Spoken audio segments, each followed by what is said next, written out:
I began this vegetable garden last fall. There used to be a tree here.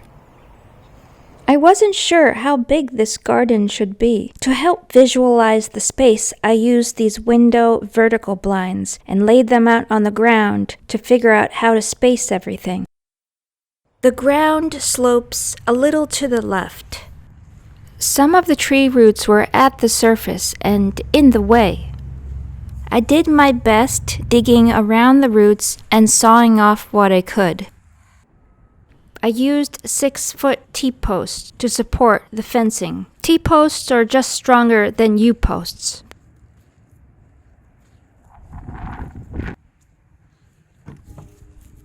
We have very heavy, thick clay soil, so I probably didn't even need to add all of these stones, but I wanted to be on the safe side just in case. Then I just packed it all together. Unless the ground is somewhat frozen, it's a messy, muddy endeavor.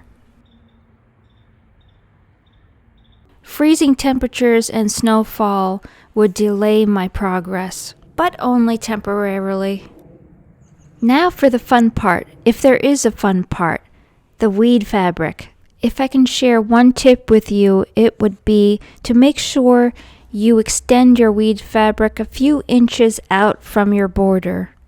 The reason for this is to prevent weeds from getting between the fence where it is basically unreachable from a mower or from a string trimmer. This makes a nice seam for you to glide your lawnmower right over it. This garden gate is pretty flimsy, but I like it. It was inexpensive from Home Depot. I used a couple of 5-foot U-posts to stabilize this gate. Unfortunately, the ground was uneven and a tree root was in the way, but I was able to work around it. I read that you should put all of your fence wall up in one day, so deer won't walk through it and get a sense of where they can jump in the future. This spot is for a James Galway climbing rose. In the back of the garden, I cleared out another spot for an apple espalier.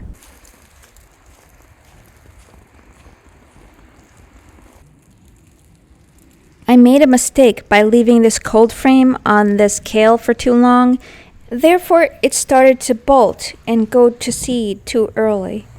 I'll show you what it looks like now so you see what I mean. By the way, it's still April and probably too early for a lot of the seed I planted, but I'm new to this, so I wanted to see what happens.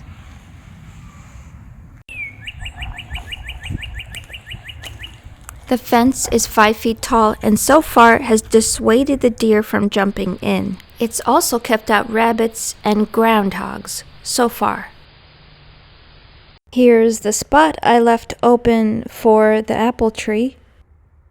I was shocked to see Home Depot selling this in freezing cold weather in February. There's 5 different kinds of apple trees grafted onto it. I planted it a few inches off of the fence to prevent it from being easily eaten. One of the branches on top is not labeled, but I think they're both Macintosh. That's the James Galway climbing rose I just planted as a bare root. I'm really excited about this rose. There's a woman growing this in England. She's on YouTube, and it's one of the most beautiful videos of this rose I've ever seen.